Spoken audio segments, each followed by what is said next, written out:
ఈరోజు పాటలు పాడుట ద్వారా విజయం అనే అంశాన్ని ధ్యానం చేయబోతున్నాం. ఇప్పటి వరకు స్తుతి ఆరాధన గురించి 7 గంటల ఆరాధనలో ఎంతో చెప్పేశాను. స్తుతి గురించి, పాటల గురించి. మళ్ళీ ఏం చెప్తానా అని చూస్తున్నారా? పాటలు పాడుట ద్వారా విజయము. మనము దేవునిలో వాక్యము ధ్యానము చేయడం ద్వారా విజయము, యేసు రక్తము ద్వారా విజయము, తర్వాత ఫస్ట్ చేతులు ఎత్తుట ద్వారా విజయం. 7 రోజులు 7 రకాల విజయాల గురించి మనం మాట్లాడుకుంటున్నాం. ఈరోజు కేవలము పాటలు పాడుట ద్వారా విజయం అనే అంశాన్ని ధ్యానం చేద్దాం. మనం 137వ కీర్తన అందరూ తెరిచిపెట్టుకోండి.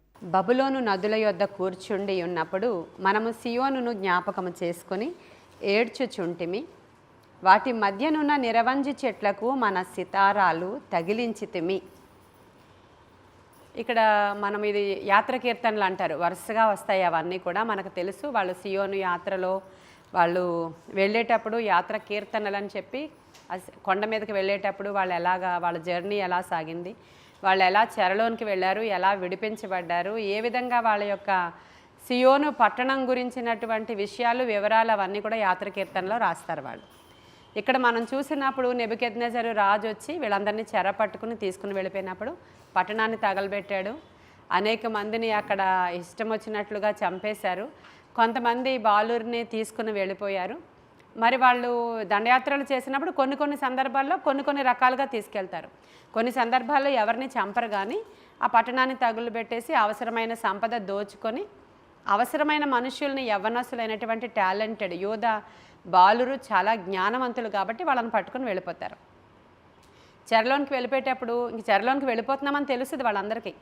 వేరే రాజు వచ్చాడు, మనకంతా కూడా స్వతంత్రించుకుంటున్నాడు, మనల్ని పట్టుకెళ్ళిపోతాడని తెలుస్తుంది. అప్పుడు వాళ్ళు ఏమైనా వాళ్ళతో సిద్ధపరచుకున్నవి పట్టుకుని వెళుతూ ఉంటారు సమయం ఉంటే. వీళ్ళందరూ ఏం పట్టుకెళ్ళారు ఇక్కడ? సితారాలు పట్టుకుని వెళ్ళారంట. హల్లెలూయా చెప్పండి. ఎవరైనా వెండి, బంగారము, డబ్బులు, ఇంకోటి అవి మనం ఫస్ట్ తీసుకోవాలి అనుకుంటారు వాళ్ళు. కానీ వీళ్ళు చెరలోనికి వెళ్ళినప్పుడు వీళ్ళు సితారాలు వాళ్ళకు కూడా ఉన్నాయి. అంటే సితారా అంటే ఇంచుమించు ఒక వయలినో లేకపోతే గిటారో అనుకోండి. మనకు ఆ సితారా అనే ఇన్స్ట్రుమెంట్ మామూలుగా రకరకాల పేర్లుగా మారుతూ ఉంటుంది కాబట్టి ట్రాన్స్లేషన్స్లో వాళ్ళు అధికముగా ఏదైతే ప్లే చేసుకుంటూ పాట పాడతారో ఆ ఇన్స్ట్రుమెంట్ని ఈ యవ్వన బాలురు లేదంటే అక్కడ ఉన్నటువంటి ఆరాధికులు ఇన్స్ట్రుమెంట్ని కూడా పట్టుకుని వెళ్ళిపోయారు. కానీ ఎక్కడున్నారు ఇప్పుడు? వాళ్ళు పట్టుకుని వెళ్ళినంత సందడి సరదా కాదు. వాళ్ళు వెళ్ళి ఉన్నది శత్రు దేశంలో, వాళ్ళు వెళ్ళి ఉన్నది చెరలో. అలానే జైల్లో ఏముండరు, దేశంలోనే ఉంటారు వాళ్ళు, కానీ శత్రు దేశంలో ఉంటారు వాళ్ళు. వీళ్ళందరూ కూడా అక్కడ నదుల దగ్గర, బబులోను నదుల దగ్గర కూర్చున్నప్పుడు వాళ్ళకి విపరీతమైన ఏడుపు వచ్చిందంట. ఎందుకని? ఇప్పటి వరకు ఎంతో ప్రశస్తంగా అనుదినము ఇలా కూడుకొని దేవుణ్ణి ఆరాధించుకుంటూ యెరూషలేము పట్టణంలో వాళ్ళు బహుశా ఆరాధికులు అయి ఉండొచ్చు, బహుశా దేవుని సన్నిధిలో అనుదినము మనలాగా గడిపే వాళ్ళు అయి ఉండొచ్చు. మరి అందుకనే వాళ్ళు అధికంగా ప్రేమించేటువంటి ఇన్స్ట్రుమెంట్ని వాళ్ళు కూడా పట్టుకెళ్ళారంటే మీరు అర్థం చేసుకోవాలి. చాలామంది అలా చెరలోనికి వెళ్ళేటప్పుడు కమ్యూనిస్ట్ దేశాలలో బైబిల్ని ఎలాగోలాగా దాచుకుని లోపలికి పట్టుకుని వెళ్ళడం ద్వారా వాళ్ళు అక్కడ ఆ చిన్నది భోజనం పెట్టడానికని తలుపు ఇలా తెరిస్తే ఆ వెలుగులోనే త్వరగా బైబిల్ చదువుకున్న సందర్భాలు, సంఘటనలు, సాక్ష్యాలు చాలామందికి ఉన్నాయి. ఆ చిన్న వెలుగు జస్ట్ మీకు భోజనం ప్లేట్ లోపల పెట్టడానికి చిన్న తలుపు తీస్తే అప్పుడు వెలుగు రావడమే తప్ప ఆ గదుల్లో చీకటి కొట్లు. అప్పుడు వాళ్ళతో తీసుకెళ్ళిన ఆ బైబిల్ని తెరచి వాళ్ళు ఏదో ఆతృతగా చదువుకున్నటువంటి సాక్ష్యాలు మనం వింటూ ఉంటాం. అలాగ వీళ్ళందరూ వారితో పాటు వారి సితారాలను పట్టుకుని వెళ్ళారు. వాళ్ళకి అది ఇంకా అలవాటు. వాళ్ళ సితారాలు, పాటలు లేకుండా వాళ్ళు ఉండలేరు అన్నట్టు మనం అర్థం చేసుకోవాలి. అక్కడ వాళ్ళు తీసుకుని వెళ్ళారు, కానీ వాళ్లకు కలిగిన శ్రమ ద్వారా వాళ్ళు సితారాలని చేతిలో ఉంచుకోలేదు, వాళ్ళు ప్లే చేయట్లేదు, నిరవంజి చెట్లకు తగిలించి ఉంచారు. కారణం వాళ్ళు ఏడుస్తున్నారు. చాలామంది చాలా సందర్భాలలో మనకి శ్రమ వచ్చినప్పుడు, రోగం వచ్చినప్పుడు, అప్పు అధికమైపోయినప్పుడు, మన ఇంట్లో శోధనలు, వేదనలు, బంధకాలు, ఇక ఇదిగో కొడుకుల గురించి ఇలా అమ్మ మాట్లాడుతుంది, ఇంకోళ్ళు మాట్లాడతారు, ఉద్యోగాలు లేవు, వ్యాపారాలు లేవు, వ్యసనాలు ఇంట్లో ఎక్కువ అయిపోయాయి, ఇక భయంకరమైన పరిస్థితులు. ఇప్పటి వరకు నువ్వు ఆరాధకురాలువే, నువ్వెంతో ప్రేమించే రక్షణలోనికి వచ్చావు, ఇప్పటి వరకు దేవుణ్ణి ఆరాధించడంలో ఎంతో నీకు ఇష్టం కాబట్టి నీ చేతుల్లో ఉన్నాయి. కానీ ఉన్న పరిస్థితిని బట్టి ఏం చేసావు? నీ సితారాని ఎక్కడో చెట్టుకు తగిలించి ఇది మునుపటిలాగా ప్రార్థన ఇప్పుడు రావట్లా. మునుపటిలాగా దేవుణ్ణి ఆరాధించడానికి మనస్సు రావట్లా. మునుపటిలాగా దేవుణ్ణి మనము వాక్యాన్ని ధ్యానం చేసే మనసు మనకు లేదు. దేవునికి పరిచర్య ఎంత చేయాలి అంత చేయాలి, ఇలా తిరగాలి అలా తిరగాలి, దేవుడి కోసం ఏదైనా చేసేయాలి. ఇప్పుడే ఆమె ప్రార్థన చేస్తుంది, మళ్ళీ కరోనా మాకు వచ్చేస్తే మళ్ళీ మేము వెళ్ళలేము, మందిరాలకు మేము ఆరాధించుకోలేము, మేము వెళ్లకుండా ఉండలేము అంటుంది కదా ఆమె. ప్రార్థన చేస్తూ ఆ మాటలు ఉపయోగించింది ఈరోజు. ఎందుకని? చైనాలో వచ్చేసింది, మళ్ళీ ఏమేమో అయిపోతుంది మా దేశంలో, మళ్ళీ వచ్చేసేదేమో అని భయపడుతున్నారు. దేనికోసం మన బాధ అంతా? మరలా మనం సహవాసంగా కూడలేమేమో, మేము ప్రార్థన చేయకుండా ఉండలేమయ్యా, నిన్ను స్తుతించకుండా మా బ్రతుకులు సాగవయ్యా అని మనం ప్రార్థన చేసుకుంటున్నాం. ఇప్పుడు సేమ్ వే ఇక్కడ వీళ్ళు ఏం చేస్తున్నారంటే పాపం అటువంటి వాళ్ళు, కానీ వాళ్ళకు వచ్చిన శ్రమను బట్టి జ్ఞాపకం వచ్చారేమో తల్లిదండ్రులు, జ్ఞాపకం వచ్చిందేమో సొంత పట్టణం. రాదా మరి? వాళ్ళు చెరలో ఉన్నారు. వీళ్ళందరూ ఆ యొక్క బబులోని యొక్క నదుల దగ్గర కూర్చొని చాలా ఏడుస్తున్నారంట. వాళ్ళు ఏడుస్తుంటే ఆ దేశంలో ఉన్న వాళ్ళు వచ్చి, ఆ దేశంలో ఉన్నటువంటి సైనికులు అవ్వచ్చు, వేరే అదర్ పీపుల్ అవ్వచ్చు, వాళ్ళు వచ్చి అంటున్నారు, ఏదయ్యా ఒక పాట వేసుకోండి, మీ ఇన్స్ట్రుమెంట్స్ ఏవి అక్కడ తగిలిచ్చారు అన్నారట వాళ్ళు. అంటే ఇన్స్ట్రుమెంట్ని చూసి అడుగుతున్నారు వాళ్ళు. ఇన్స్ట్రుమెంట్ని చూసి అడుగుతున్నారు, ఏంటి అన్నీ భలే తగిలిచ్చారే చెట్లకి, ఏదో పాట పాడండి వింటాం అన్నారా లేదా? చూడండి అక్కడ 2వ వచనం చూడండి. వాటి మధ్య నిరవంజి చెట్లకు మన సితారాలు తగిలించితిమి, అచట మనలను చెరగొన్నవారు ఒక కీర్తన పాడుడి అన్నారట వాళ్ళు. మనలను బాధించిన వారు సియోను కీర్తనలలో ఒక దానిని మాకు వినిపించుడి అని మన వలన ఉల్లాసము గోరిరి. అన్యుల దేశంలో యెహోవా కీర్తనలు మనం ఎట్లు పాడుద్దాము. చూసారా, వాళ్ళు వీళ్ళ వల్ల ఎంటర్టైన్మెంట్ కోరుతున్నారంట. వీళ్ళని ఏమడుగుతున్నారు? పాటలు పాడండి, మీరు భలే పాడతారు అనుకుంటా, మీరు దేవుడు మీ దేవుడు మీరు చాలా ఆరాధన బాగా చేస్తారు, ఇదిగో మీ ఇన్స్ట్రుమెంట్స్ ఉన్నాయి, మీరు అందరూ మ్యూజిషియన్స్ అనుకుంటా, మీరు అందరూ గాయకులు అనుకుంటా, మీరేది మా కోసం ఒక పాట పాడి వినిపించండి అని మా వలన వాళ్ళు ఉల్లాసము పొందగోరుచున్నారు అని వీళ్ళు మాట్లాడుతున్నారు. యాక్చువల్గా వాళ్ళ పాటలు ఎలా ఉంటాయి అని అంటే, మాటలే పాటల రూపంలో పాడుతూ ఉంటారు ఇజ్రాయేలీలందరూ. మనందరికీ తెలిసిందే, మేము యెహోవా వలన ఇటువంటి కార్యాలు మేము పొందుకున్నాం, మా యెహోవా శూరుడు వీరుడు, శూర కార్యాలు ఆయన చేశాడు, మా పితరులను నడిపించినవాడు, ఆయన మహాదేవుడు, ఆయన శక్తిమంతుడు, ఆయన ఆకాశ భూమి ఆకాశాలను సృజించినవాడు, ఆయనకు అస్సలు అసాధ్యమైనది లేదు, ఆయన శత్రువులు ఆయన ఎదుట నిలబడలేరని పాటలు పాడతారు వీళ్ళు. ఇప్పుడు శత్రువులు ఎదుట నిలబడి మేము ఓడిపోయామని పాడాలి. ఇప్పుడు వాళ్ళకి ఏమని పాడాలి? ఇప్పుడు మేము యెరూషలేము గురించి ఏమని కీర్తనలు పాడాలి? మేము పాడడమే ఇలా పాడతాం, అసలు మేము మాట్లాడడమే ఇలా మాట్లాడతాం, మేము ఏమని పాడాలి అంటున్నారు. ఏమని స్తుతించాలి? ఈరోజు మన ధ్యానాంశము పాడుట ద్వారా విజయం అనే అంశాన్ని ధ్యానం చేస్తున్నాం. యాక్చువల్గా స్తుతి అనే పదాన్ని ఏమన్నా హీబ్రూ లాంగ్వేజ్లో 3 రకాల పదాలను ఉపయోగిస్తారు. మీకు ఆల్రెడీ నేను చెప్పిందే మరలా ఈ మెసేజ్లో యూజ్ చేస్తున్నాను. అది స్తుతి అంటే హీబ్రూలో 3 పదాలు వాడతారు. మొదటిది యథ, రెండోది జమార్, మూడవది హలాల్ అంటారు అనమాట. యథ అనే మాటకు అర్థం ఏంటంటే కేవలం ప్రైజింగ్, స్తుతి స్తుతి స్తుతి స్తుతి అనడం. తర్వాత రెండవది జమార్ అంటే ఏంటంటే విత్ మ్యూజిక్ వాళ్ళు పాట పాడడం అనమాట. అంటే మ్యూజిక్తో కూడి మాటలనే పాటలుగా చేయుట. అంటే ఇప్పుడు రెండవది ఉపయోగిస్తారు అనమాట వీళ్ళందరూ. ఇప్పుడు రెండవ మాట ఉపయోగిస్తారు వీళ్ళు. మ్యూజికల్ ఇన్స్ట్రుమెంట్ వినియోగించి మాటలనే పాటలుగా పాడుటను జమార్ అంటారు. లాస్ట్ది హలాల్. హలాల్ అంటే ఏంటంటే ఆరాధించడానికి యోగ్యుడైన వాణిని ఆరాధించటం, అది హలాల్. ఆ హలాల్ అనే పదం నుంచే మనకి హల్లెలూయా వచ్చింది. అర్థమైందా ఇప్పుడు మీకు?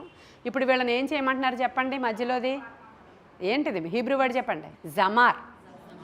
అది ఉపయోగించమంటున్నారు ఇక్కడ. ఏమని? మీరు విత్ మ్యూజిక్ ఇన్స్ట్రుమెంట్స్, అక్కడ మాకు నిరవంజి చెట్లకి మీ ఇన్స్ట్రుమెంట్స్ కట్టారు కదా, అవి తీయండి, తీసి ఏడద్దు. మీరు ఉల్లాసము కోరుతున్నారంట వీళ్ళ నుంచి. వాళ్ళు మన దేవుడిని గొప్ప చేయడానికి కాదు, అక్కడ వాళ్ళకి సందడి సరదా ఉండడానికి. మనం పాడుతుంటే వాళ్ళకి సందడిగా ఉండడానికండి. మీరు కొన్ని పాటలు ఏదో బాగా పాడతారేమో, కొన్ని పాడండి అంటారు. అప్పుడు మనము నేనుండలేనయ్యా, నే బ్రతుకాలేనయ్యా అంటే మనకు అందరికీ ఎక్స్పీరియన్స్ ఉంది. మా ఇంటి దగ్గర కిందన ఫ్లోర్లో మనం పాడుతుంటే పైనున్న ఫ్లోర్లో హిందువులు ఏమన్నారంటే వీళ్ళు ఉండలేరట, వీళ్ళకి ఏదో అయిపోతుందంట అని మనల్ని క్రిటిసైజ్ చేసిన సందర్భాలు కూడా మనకు తెలుసు. మనం అలా పాడుకున్నాం.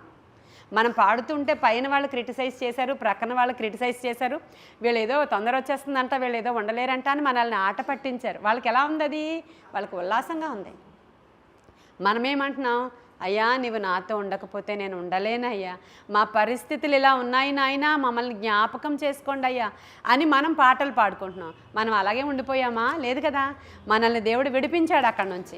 ఆ అన్యులు మనల్ని వెటకారం చేయకుండా వాళ్ళు వచ్చి ఏంటి అడుక్కునే వాళ్ళలాగా ఈ డప్పులు ఏంటి అని మన మీద వ్యతిరేకత చూపించారు. కాలనీ వాళ్ళందరూ వచ్చి మా ఇంటి ఎదురావిడ ఏమనిందంటే, అడుక్కునే వాళ్ళ వీళ్ళు తెల్లారితే ఆ డప్పు మోగిస్తూ పాటలు పాడతారు అని ఆమె మనల్ని క్రిటిసైజ్ చేసింది. ఈరోజు వాళ్ళు ఎవరు ఎదురింట్లో లేరు.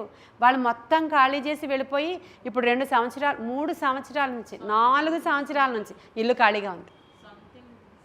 సొంత ఇల్లు వాళ్ళు విడిచి వెళ్ళారు. ఆ 4 సంవత్సరాల నుంచి ఆ ఇల్లు ఖాళీగా ఉందండి.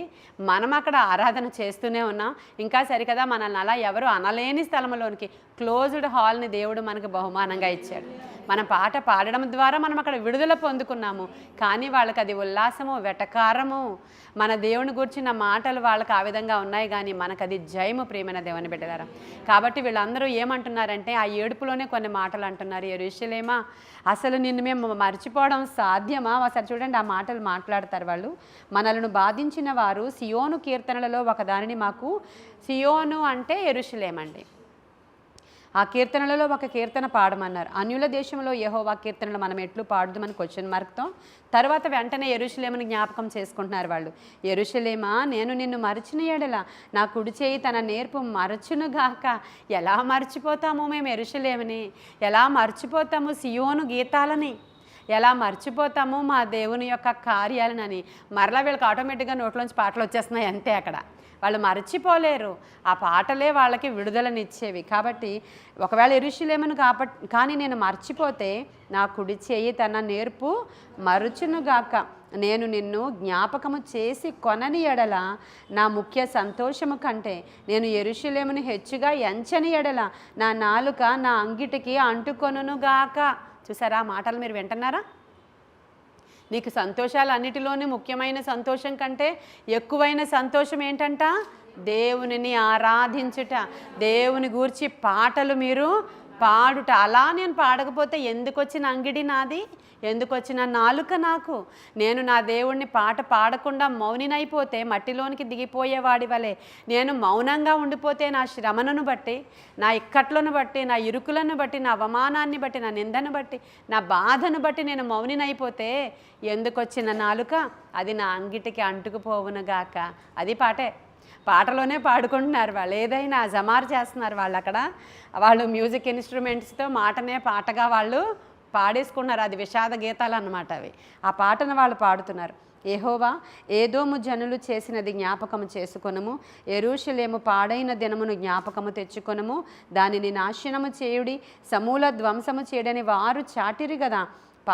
పాడు చేయబడబోవు బబులోను కుమారి, నీవు మాకు చేసిన క్రియలను బట్టి నీకు ప్రతీకారము చేయువాడు ధన్యుడు. చూసారా, ఈ పాటల్లోనే వాళ్ళంతా మెసేజ్ కన్వే చేసేస్తున్నారు దేవుడికి.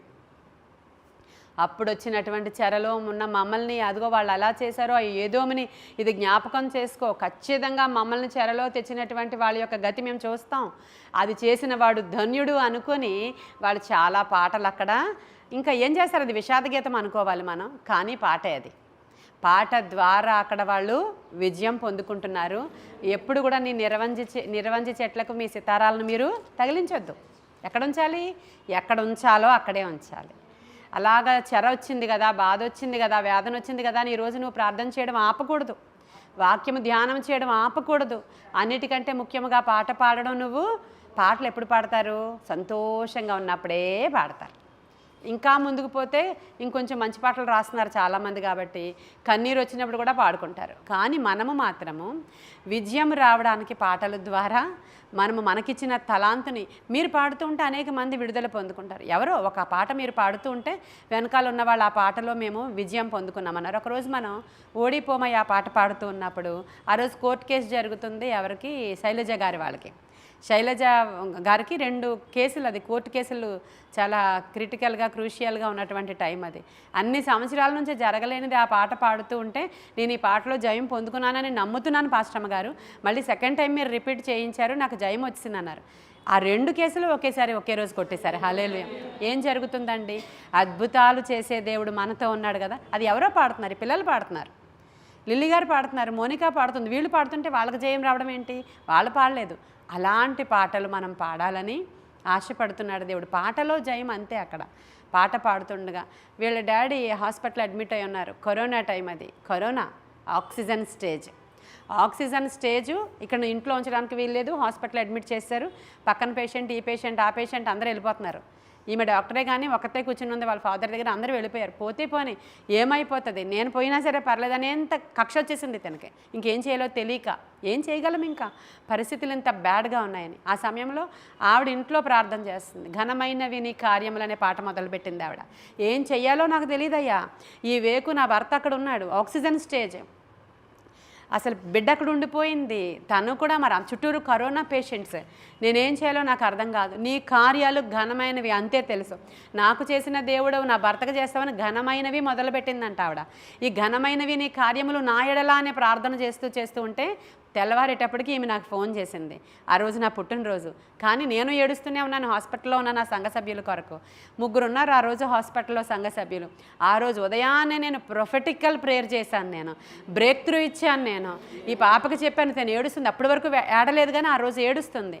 అమ్మ ఏమీ లేదు, దేవుడు వచ్చాడు, వాళ్ళ పొట్ట మీద ముట్టుకున్నాడు, 3 పేషెంట్స్ ఒకేసారి స్వస్థత అవుతుంది. హల్లెలూయా. ఆ రోజు దూత వచ్చాడు, 3 దగ్గరికి వెళ్ళి పొట్ట మీద చేతులు పెడితే 3 స్వస్థత అయిపోయారు. ఎంత అద్భుతమైన కార్యాలు! ఈ పేషెంట్, ఆ పేషెంట్ అందరూ చనిపోయారు.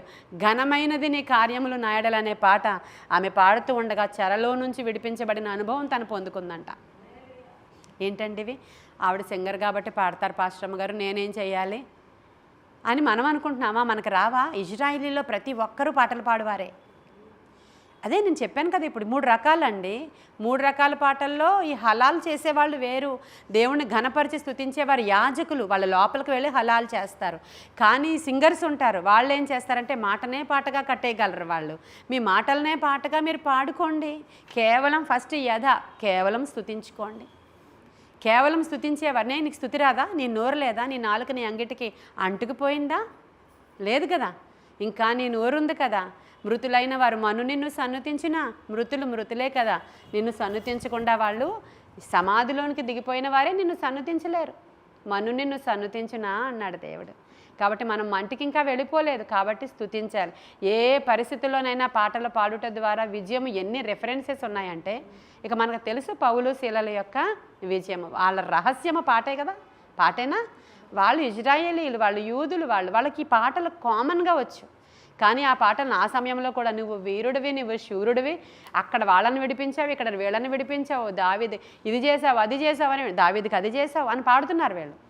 వాళ్ళ పరిస్థితి చూస్తే వాళ్ళ పరిస్థితి చూస్తే అవమానము, వాళ్ళ పరిస్థితి చూస్తే ఒళ్ళంతా గాయాలు, వాళ్ళ పరిస్థితి చూస్తే దేవుడే వెళ్ళమన్నాడు ఆ ప్లేస్కి, అందుకే వచ్చారు వాళ్ళు. అసలు అలాంటి ప్లేస్లో వాళ్ళు మనమైతే ఎలా ఉంటాము? మూతి ముడుచుకొని, మొహం మార్చుకొని, నేను రేపటి నుంచి రాను, నేను చర్చికి రాను, 7 రోజుల ఉపవాస ప్రార్థనలకు అస్సలు రాను, ఇప్పటి వరకు నేను ఎన్ని రోజుల నుంచి చేస్తున్నాను. ఇలాంటి వాళ్ళు ఉంటారండి, మనకు చెప్పరు. వాళ్ళు 4 రోజులు మానేసి 5వ రోజు వస్తారు, లోపల అవన్నీ అనేసుకుంటారు అనమాట వాళ్ళు. ఆ తర్వాత 5వ రోజుకి మళ్ళీ సెటరేట్ అయిపోతారు. ఏం చేస్తారు? దిక్కు ఇంకేమన్నా ఉందా మనకి? ఏమీ లేదు. ఆయన వదిలేసామంటే ఆశ్రయదుర్గం ఏది మాకు దిక్కెవరని మళ్ళీ పాడుకోవడం ఇంకో పాట. కాబట్టి ఆ పాట మళ్ళీ నోట్లోకి వచ్చేస్తుంది, తిన్నగా వచ్చేటి కూర్చుంటారు. కాబట్టి మనకు నిజంగానే అంతవరకు వెళ్ళిపోకుండానే ఏమి జరిగినా నిన్ను స్తుతిస్తానయ్యా, ఎవరు మరచినా నిన్ను స్తుతిస్తానయ్యా, ఏది చేసినా నిన్ను స్తుతించుటే నా భాగ్యమని మన సితారాలు ఎక్కడ తగిలించొద్దు, మన నోటిలో స్తుతిని ఆపొద్దు. పాటలు పాడుట ద్వారా విజయం ఉంది. నీది గాడిద గొంతో ఏ గొంతో నా పర్వాలేదు, జమారన్నా చేయి, యథా అన్నా చేయి, హలాల్ అన్నా చేయి, ఈ మూడిట్లో ఏదో దానికి సూట్ అవుతుంది నీ గొంతు, ఖచ్చితంగా సూట్ అవుతుంది నీ గొంతు. ఉట్టి స్తుతించుకోలేమా మనము? ఆ స్థుతిలో కూడా గొప్ప పదాలు ఉపయోగించాలి, గొప్ప పదాలు ఖచ్చితంగా. ఒక దినాన యెహోషాపాతు రాజు మీదకి ఇలా 3 రాజులు దండెత్తి వస్తే ఇక ఆయనకి ఏం ఫ్యూచర్ లేదు. ఒక రాజు అయితే కెపాసిటీ ఉంటుంది, కానీ ముగ్గురు రాజులు వస్తే ఫ్యూచర్ లేదు. నాకు ఫ్యూచర్ లేదయ్యా, ఏం చెయ్యాలో నాకు పాలుపోవడం లేదు, నాకు దిక్కు తోచకై ఉన్నది, ఏం చెయ్యాలో చెప్పు అని ఉపవాసముతో ప్రార్థించాడు. నేను ఇలా చెప్తున్నాను కదా అని ఇప్పుడు చాలామంది పాటలు పాడితే చాలని మీనాగారు ఇప్పుడు మేడ మీదకి వెళ్ళి ఇప్పుడు పొద్దున్న నుంచి సాయంత్రం వరకు ఆవిడ వచ్చిన ఎప్పుడు ముంబై నుంచి నేర్చుకున్న పాటలు ఇప్పటి వరకు పాడేశారనుకో, అది కూడా కొన్ని సందర్భాల్లో వ్యాలిడ్ కాదు. ఎందుకు అంటే ఉపవాసము, ప్రార్థన, దెన్ పాటలు. ఇది నీకు నీ సమస్యను బట్టి, దాని తీవ్రతను బట్టి నీవు ఎంచుకునే సాధనాలు ఇవి. సమస్య, వాటి తీవ్రత నీకు తెలుసు, దేనికి ఏది చేయాలో బైబిల్ రాసి పెట్టేసింది. దైవజనుల, భక్తుల సాక్ష్యాలు మన ముందర ఉన్నాయి కదా. మన ముందరున్న నాయకుల యొక్క విశ్వాసం ఎలా ఉందో గ్రహించి గమనించి మనం ముందుకు వెళ్ళేటువంటి గొప్ప దిక్సూచి మన చేతిలో పెట్టాడు దేవుడు. కాబట్టి ఇప్పుడు యెహోషాపాతుకి తెలుసు ఉపవాసము, ప్రార్థన, దేవుని మందిరంలో కన్నీటి ప్రార్థన చేస్తూ ఉండగా యెహోషాపాతు రాజా, భయపడకండి, భీతి చెందకండి, మీరేమి కూడా ఏమాత్రము భయపడవలసిన అవసరత లేదు, వెళ్ళి పాటలు పాడండి అన్నాడు. ఏంటి ప్రభువా మాట్లాడుతున్నావు? నేను యుద్ధం గురించి మాట్లాడుతున్నానయ్యా. యుద్ధం యుద్ధం అన్నాడు ఈయన. అంతేనా మరి? ఒకసారి వినిపించుకోకపోతే ఏమంటావు? యుద్ధం అయ్యా, యుద్ధం, అదే వెళ్ళి పాటలు పాడే అన్నాడు ఆయన. అవునండి, అదే వెళ్ళి పాటలు పాడు, ఓకే, గాయకులను సిద్ధం చేయి. సరే ప్రభువా, రేపు బయలుదేరి పొద్దున్నే. సరే, అతని భక్తి అతనికి ధైర్యం పుట్టించింది. దేవుని యొక్క మాట, ప్రవక్తల మాట అతను నమ్మాడు. నమ్ముట ద్వారా విజయము, నమ్ముట ద్వారా విశ్వాసము. దేవుని మాటను నీవు నమ్మినప్పుడు గొప్ప కార్యాలు చేస్తాడు ఆయన. వెళ్ళారండి, 1వ పాటకే విజయం వచ్చేసింది. వారు పాడుటయు స్తుతించుటయు మొదలు పెట్టగానే, హల్లెలూయా. అందుకని దానికి ఏది కారణమైందంటే ముందు రోజు చేసిన ఉపవాసము, ముందు రోజు చేసిన ప్రార్థన కారణమైందా లేదా చెప్పండి. ఆ పవర్తో బయలుదేరారు వాళ్ళు. జనాలందరినీ ఉపవాసం ప్రకటించారు. చంటి పిల్లలతో సహా, పశువులతో సహా అందరూ వచ్చి ఉపవాసం ఉండి వాళ్ళు బయలుదేరి పాట పాడితే అద్భుతం జరిగింది. అంతేగాని ఇక మనం గాయకులు ఉన్నారు కదా మన దగ్గర సింగర్స్ అని చెప్పి ఒట్టి పాటలే మేళంలా పెట్టేసుకుంటే అది అవే అవదు. కొంతమంది ఇంకా మినిస్ట్రీస్లో ఇదే చేస్తున్నారు, పాట వెంబడి పాట, పాట వెంబడి పాట. ఏంటది? రొటీన్ అయిపోద్ది. ఒకళ్ళు పాడుతుంటే మిగతా వాళ్ళందరూ కూర్చుని ఆవిడ ఏం బట్టలు వేసుకుంది, ఆవిడేం పాట పాడుతుంది ఈరోజు, ఇదా కాదు. ఆరాధన అంటే అందరము కలిసి చేసేదండి. అందరము కలిసి చప్పట్లు కొడుతూ నీవు నేను అందరము కలిసి పాడేది. ఒక సింగర్ పాడుతుంటే మనం అందరము కూర్చుని వాళ్ళ మొహం చూసేది కాదు. మన మందిరంలో ప్రతి ఒక్కరము పాడతాం, అవునా కాదా? ప్రతి ఒక్కరము చప్పట్లు కొడతాం, ప్రతి ఒక్కరము స్తుతిస్తాం, ప్రతి ఒక్కరము కేకలు వేస్తాం. కేవలం సింగర్సే కాదు, మనం అందరము ఇన్వాల్వ్ అయిపోతాం. ఇక్కడ వాళ్ళు చేసింది అదే. సియోను యాత్ర గీతాలు వాళ్ళందరూ పాడతారండి, వాళ్ళందరూ పాడతారు, వాళ్ళందరూ గాయకులే. ఇప్పుడు యెహోషాపాతు రాజు, సైనికులు, అందరూ గాయకులు, అందరూ కూడా వాళ్ళు పాడుటయు స్తుతించుటయు మొదలు పెట్టగానే అక్కడ దేవుడే ఉంచాడంట కొంతమందిని మాటుగాండ్రను. వాళ్ళు వచ్చి శత్రువు మీద పడుట ద్వారా ఆ రోజు వాళ్ళకి విజయం వచ్చింది. ఈరోజు పాటల ద్వారా విజయము. హల్లెలూయా. మీరు సంఖ్యాకాండం 21 తెరవండి. అక్కడ మోషేకి సంబంధించిన వాళ్ళందరూ కూడా రకరకాల సిట్యుయేషన్స్ గుండా వాళ్ళు బయలుదేరి వెళ్ళిపోతూ ఉన్నారు. సంఖ్యాకాండం 21. ఏదోము దగ్గరికి వాళ్ళు ఇజ్రాయేలీలందరూ కూడా చుట్టిపోవాలని వాళ్ళు ఎర్ర సముద్ర మార్గంగా వాళ్ళు వెళ్ళిపోతూ ఉన్నప్పుడు అనేకమైన ఇన్సిడెంట్స్ వాళ్ళు జరుగుతూ ఉన్నాయి. ప్రజలందరూ మోషే దగ్గరకు వచ్చి వాళ్ళు ఏమంటున్నారంటే, అదే పాములు కరిచింది కదా, పాములు వాళ్ళని తాపకరమైన సర్పములు కరిచిన ఇన్సిడెంట్ జరిగిన తర్వాత అన్నమాట ఇది. వాళ్ళందరూ వచ్చి మోషేని వేడుకుంటున్నారు, మేము యెహోవాకును నీకును విరోధముగా మాట్లాడి పాపం చేశామయ్యా. 7వ వచనం, యెహోవా మా మధ్య నుండి సర్పములను తొలగించినట్లు ఆయనను వేడుకొనమనిరి. ఇదంతా సాగిన తర్వాత వాళ్ళు సాగి ముందుకు వెళ్ళిపోతూ ఉన్నప్పుడు 16వ వచనం దగ్గరికి వచ్చేయండి. అక్కడ వారు బెయేరుకు వచ్చారంట. యెహోవా జనులను పోగు చేయుము, నేను వారికి నీళ్ళనిచ్చేదనని మోషేతో చెప్పిన ఒక బావి అక్కడ ఉందంట. నేను జనాలందరినీ పోగు చేయి, నేను వీళ్ళకి వాటర్ ఇస్తానులే అని చెప్పినటువంటి బావి ఉన్న స్థలము దగ్గర జరిగిన ఇన్సిడెంట్. అప్పుడు ఇజ్రాయేలీలందరూ కూడా 17 చూడండి, ఈ పాట పాడిరి. ఏం పాట పాడుతున్నారు? బావి పాట. ఏం పాట పాడుతున్నారండి? వాళ్ళకి బావిలో జలాల గురించి కాన్సెప్ట్ అది. అక్కడ వాళ్ళు వెంటనే బావి గురించి పాట కట్టేశారు. అక్కడ ఏం చేస్తున్నారు? సెకండ్ది చేస్తున్నారు వాళ్ళు. ఆ మాటనే పాటగా వాళ్ళు స్తుతించుట మొదలుపెట్టారు. ఏమని పాడారు? బావి ఉబుకుము దాని కీర్తించుడి, బావి ఏలికలు దాని త్రవిరి, తమ అధికార దండము చేతను కర్రల చేతను జనులు అధికారులు దాని పాటదే. మాటనే పాటగా పాడేటువంటి స్తుతి అది. హల్లెలూయా. అంటే ఎక్కడికక్కడ దేని గురించి అలా పాట పాడుతూ ఉంటే బావిలో నీళ్ళు వచ్చేస్తాయి, పాట పాడుతూ ఉంటే బండ నీళ్ళు ఇచ్చేస్తుంది, పాట పాడుతూ ఉంటే యుద్ధము యెహోవాదే, మీరు పాట పాడుతూ ఉంటే చెరసాల సంకెళ్ళు పునాదులతో సహా కదిలిపోతాయి, భూమి కంపిస్తుంది. కాబట్టి ఇంత పాటలు పాడే తలాంతు కలిగిన మీకు దేవుడిచ్చినటువంటి ఆ ఆధిక్యత కృపావరం. కానీ మాకు పాట పాడే తలాంత ఉంది, కానీ మా ఇష్టం మేము రాం. ఎప్పుడో వస్తాం, అప్పుడు పాడించుకోండి పాస్టమ్ గారు, అంతే. వీళ్ళిద్దరు పిల్లల గురించే కదా, అందరి పిల్లల గురించి మాట్లాడుతున్నాను నేను. అసలు వాళ్ళకి ఇచ్చిన ఆధిక్యత, వాళ్ళకి ఇచ్చిన తలాంతు, వాళ్ళని దేవుడు మరీ ఎక్కువ లెక్క అడుగుతాడమ్మా, మరీ ఎక్కువ లెక్క అడుగుతాడు. నేను నీకు ఇచ్చానే టాలెంట్, నేను పొగిడినప్పుడు అందరూ బాగానే నవ్వావు, ఇప్పుడు మాత్రం నీరసం వచ్చేసింది నీకు, ఇప్పుడు మాత్రం నిస్సత్తు వచ్చేసింది నీకు. ఏ శోధన వచ్చినప్పుడు, శ్రమ వచ్చినప్పుడు మరి యెహోవా ఇచ్చాడు, యెహోవా తీసుకున్నాడని యోబు మాట్లాడినట్లు మాట్లాడలేవా నువ్వు అని ఆయన అడిగితే ఏం సమాధానం చెప్తామండి మనం? ఆయన అడిగితే, నేను చెప్పేది, ఆయన అడిగితే మనం ఏమీ చెప్పలేం. కాబట్టి ప్రతి పరిస్థితిలోనూ కూడా మనము పాటల ద్వారా విజయాన్ని సంపాదించుకోవచ్చు. ఈరోజు నేను మరొక కాన్సెప్ట్, నేను ఎవరో మనకి మంచిగా మెసేజెస్ కూడా పెడుతున్నారు. ఏమని? అసలు యేసు రక్తం గూర్చిన సంగతులు మాకు తెలియవండి, ఈరోజు పాస్టరమ్మ గారి ద్వారా మాతో దేవుడు మాట్లాడాడు, నేను చాలా రివైవ్ అయ్యాను, ఈరోజు క్రొత్త సంగతులు తెలుసుకున్నాను అని పెడుతున్నారు. అంటే చాలామందికి తెలియవు మనకు తెలిసినన్ని విషయాలు. చాలామంది సేవకులు కూడా వాళ్ళు అది హైలైట్ చేయరు. వాళ్ళ కాన్సెప్ట్, వాళ్ళ డినామినేషన్ వేరే, వాళ్ళ డినామినేషన్ ఇచ్చిన సూత్రాలు వాళ్ళు పాటిస్తారు, వాళ్ళ పుస్తకాల్లో ఉన్న పాటలు వాళ్ళు పాడతారు, వాళ్ళ డినామినేషన్ సిద్ధాంతాలు కొన్ని ఉంటాయి, కొన్ని పదాలు మేము ఉచ్చరించమని. మేము ఒక చోటకి నన్ను ఒక చోటకి మీటింగ్ పిలిచారు. మీటింగ్ పిలిచినప్పుడు వెళ్ళాను, పెద్ద చర్చే అది.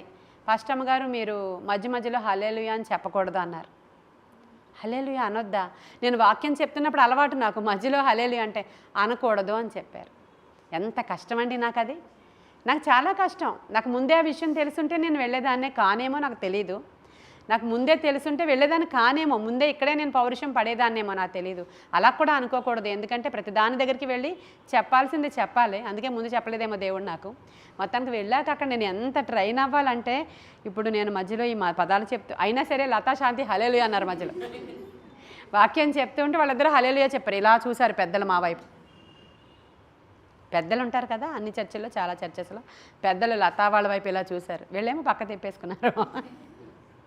అలా జరిగింది. అంటే అర్థం ఏంటి? చాలా సంఘాలలో తెలియదు.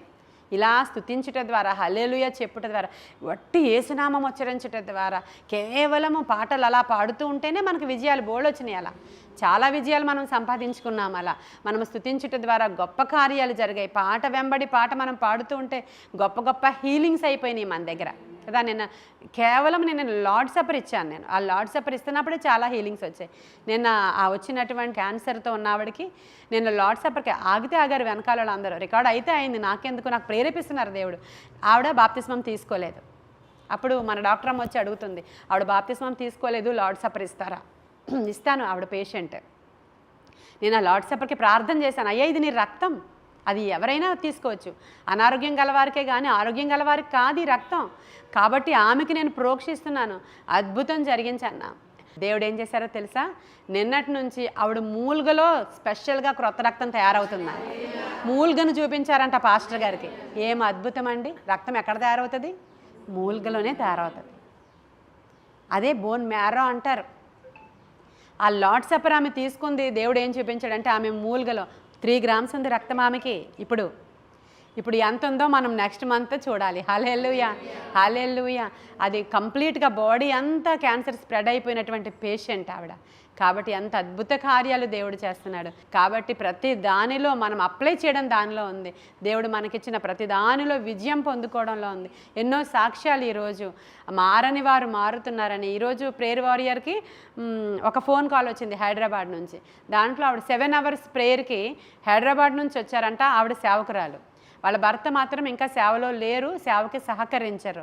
అయితే ఆవిడ అడిగిందంట, నీవు నాకు ఏదో ఒక గిఫ్ట్ ఇచ్చాను అనుకొని నాతో పాటు ఈ మీటింగ్కి రావా అని అడిగిందంట. ఆ రోజు ఆవిడ అడిగినప్పుడు ఆయన వచ్చారు కూడా మీటింగ్. ఈవిడ గిఫ్ట్ భార్యని బట్టి వచ్చారు, దేవుడిని బట్టి కాదు. వచ్చినప్పుడు ఆవిడ సేవకురాలే. అయితే అక్కడ ఏం జరుగుతుంది, ఆవిడకి ముందు రోజు ఒక కళ వచ్చిందంట ఆవిడకి. ఏమని, మీ సేవకులు అందరూ కూడా నా దగ్గర రండి, మీకోసం నేను ప్రార్థన చేస్తానని. ఆ కళను పట్టుకుని ఆవిడ మీటింగ్ బయలుదేరారు. ఆవిడ ఇక్కడికి వచ్చినప్పుడు 7 hours వాళ్ళు గడిపి వెళ్ళిపోయినప్పుడు అసలు పరిచర్యకి సహకరించని భర్త, దేవుడంటే ఇష్టం లేని భర్త, మన సంఘం వాళ్ళని, మన కులం వాళ్ళని విడిచి మనం ఇలా వెళ్ళిపోతే వాళ్ళందరూ మనకి దూరం అయిపోతారు అని బాధపడే భర్త ఆయన ఎలా మారారో తెలియదంట. 7 hours వర్షిప్ తర్వాత కంప్లీట్గా సపోర్ట్ అయిపోయారంట. ఏం అద్భుతం జరిగింది, మరలా ఎప్పుడు పెడతారని వాళ్ళు ఫోన్ చేశారు ఈరోజు. కాబట్టి ఈ అద్భుతాలు పాటలే కదా ఆ రోజు మనం చేసింది. ఏం చేసాం? ఆరాధన. హల్లెలూయా. ఆరాధన ఒక వ్యక్తిలో నుంచి త్రాగుని పారద్రోలిందంట. ఆరాధన హెరిడిటరీ ద్వారా వచ్చినటువంటి వ్యాధులను పారద్రోలిందంట. ఆరాధన మారని భర్తను మార్చిందంట. ఎన్ని కార్యాలు పాటల ద్వారా దేవుడు చేసిన అద్భుతం. అది ఒట్టి పాటలే మనం పాడలేదు. 7 దినాలు కంప్లీట్ ఫాస్టింగ్తో అక్కడికి వెళ్ళాం. ఆ రోజు నేను అక్కడ ప్రోమో మాట్లాడుతున్నప్పుడు కూడా అది నా మొహమే కాదు, ఇంత స్క్వీజ్ అయిపోయి ఉంది నా మొహం. ఎండిపోయిన మొహంతో మాట్లాడాను నేను అక్కడ. ఎందుకని, ఇది బాహ్య రూపం కాదు అక్కడ నాకు కావాల్సింది. ఆ రోజు ఎండిపోయాను ఉంచున్నాను 7వ రోజు కూడా. అది ప్రార్థన ఉపవాసము వలన తప్ప మరి ఇటువంటివి అసాధ్యమైనవి సాధ్యం కావడం అసాధ్యం అన్నాడు దేవుడు.